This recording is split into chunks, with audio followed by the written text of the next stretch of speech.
je suis le pain vivant qui est descendu du ciel, dit le Seigneur. Si quelqu'un mange de ce pain, il vivra éternellement. Alléluia, Alléluia, Alléluia, Alléluia, Alléluia, Alléluia.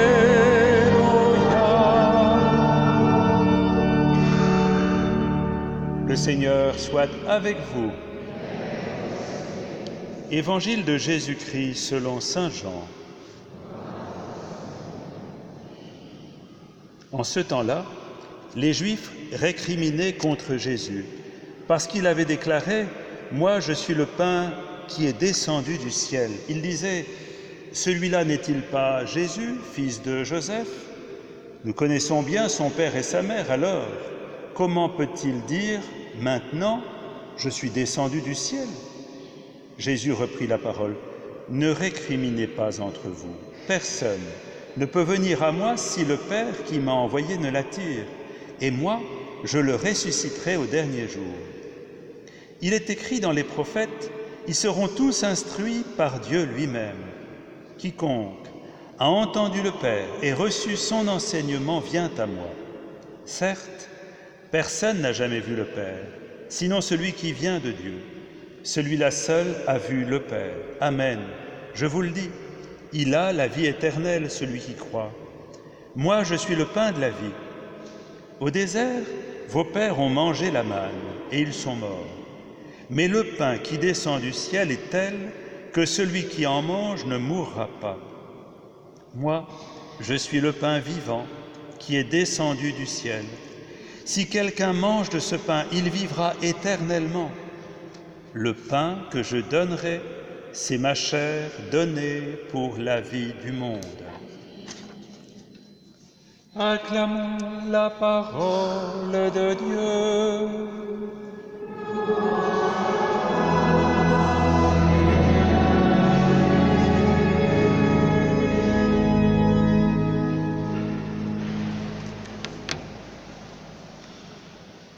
Voilà le prophète Élie qui traverse une très grande crise.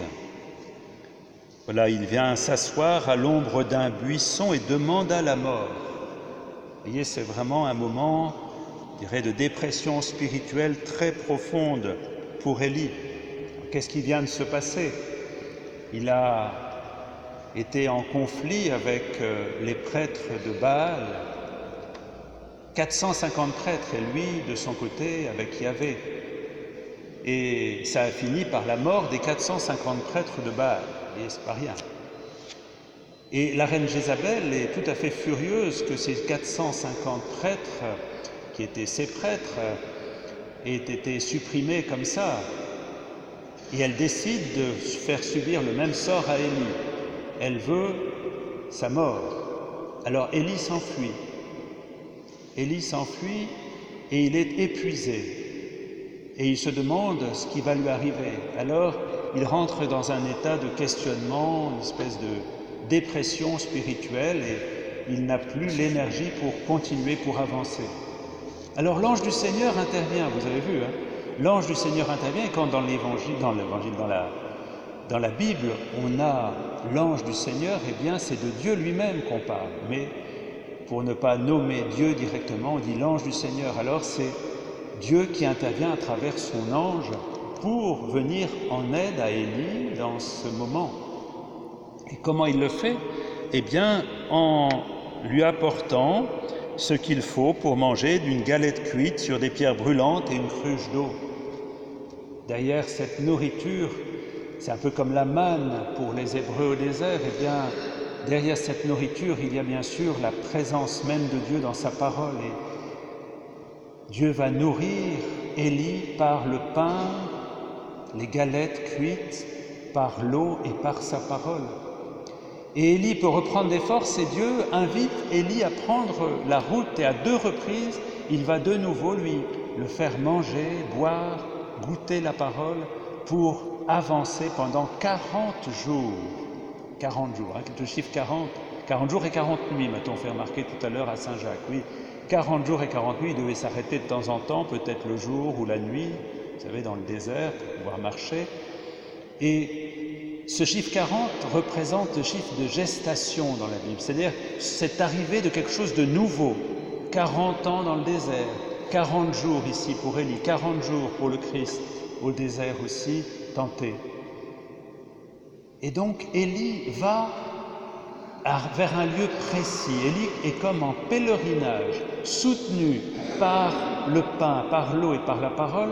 Il va en pèlerinage jusqu'à l'Horeb. L'Horeb, c'est le lieu où Dieu s'est déjà révélé à Moïse et où il lui a donné les paroles de vie, les commandements.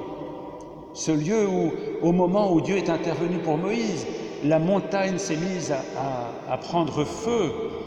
C'est ce que dit le livre de l'Exode, où la terre a tremblé. Ça a été quelque chose de tout à fait extraordinaire, tout à fait impressionnant, et le peuple l'a vu, même si après, dans la vallée, il a fait un peu n'importe quoi, mais cette manifestation très puissante. Alors, Élie marche jusqu'à l'Horeb pour être renouvelé.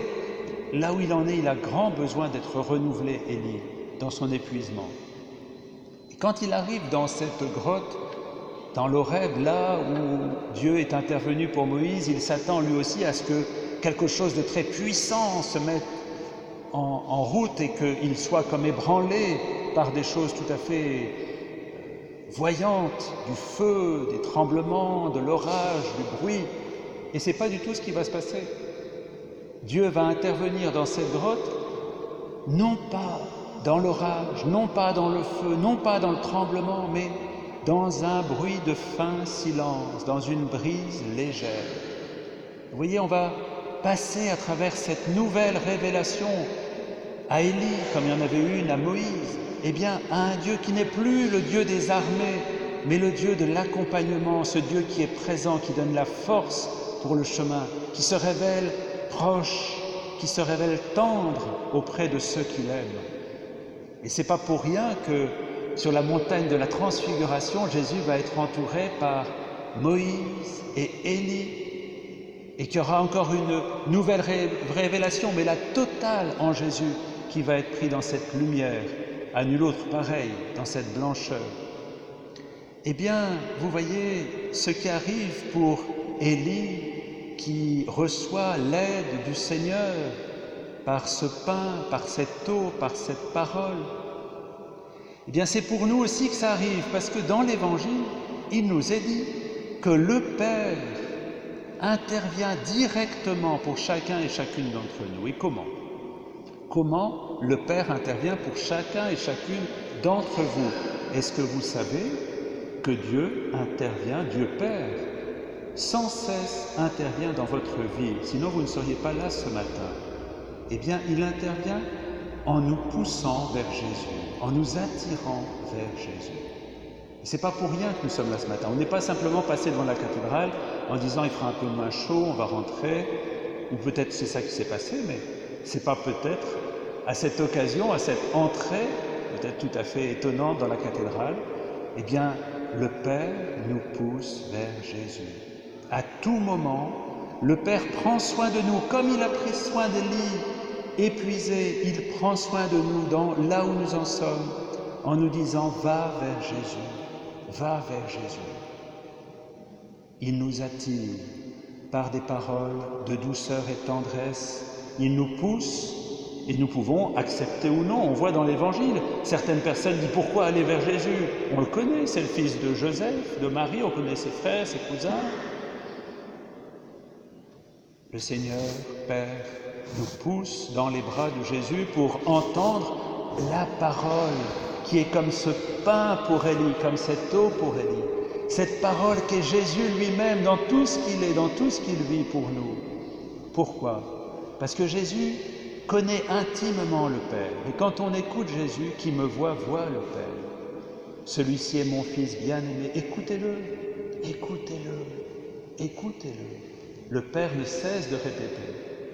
Le seul mot du Père dans l'Évangile, c'est « Celui-ci est mon Fils bien-aimé, écoutez-le ». Est-ce que nous allons être sensibles à cet appel du Père qui peut transformer notre vie comme il a transformé la vie d'Élie? Le pape Jean-Paul II, en 2000, avait invité tous les chrétiens à replonger dans la parole de Dieu. Je vous lis un petit passage de ce texte que le pape Jean-Paul II avait écrit pour le nouveau millénaire, qui est un très beau texte. À l'article 39, je vous invite à retrouver ce livre, ça s'appelle « Au début du nouveau millénaire », Jean-Paul II. À l'article 39, il dit ceci: « Chers frères et sœurs », c'est à nous qui s'adresse, il faut consolider, approfondir notre contact avec la Bible, avec la parole de Dieu, dans les familles. La parole n'est plus réservée aux moines et aux moniales. Il est nécessaire que l'écoute de la parole devienne une rencontre vitale pour tous les chrétiens, selon l'antique et toujours actuelle tradition de la lecture spirituelle, permettant de puiser dans le texte biblique la parole vivante. Je suis le pain de vie, qui interpelle, qui oriente, qui façonne, qui renouvelle notre existence. Alors est-ce que durant ce mois d'août, nous allons nous prêter à cette invitation du Père en ouvrant peut-être plus souvent notre Bible, en participant à un temps de partage avec d'autres autour de la parole? C'est le moment. Tout peut changer dans notre vie si nous acceptons d'obéir à la voix du Père, de nous tourner vers Jésus, d'écouter sa parole, de nous laisser transformer, comme dit la deuxième lecture, pour imiter le Christ, c'est-à-dire pour avoir en nous les sentiments mêmes qui sont dans le Christ, pour revêtir le Christ. Bien que le Seigneur nous donne cette docilité du cœur pour accueillir l'invitation du Père, pour écouter Jésus, pour nous laisser transformer par l'Esprit.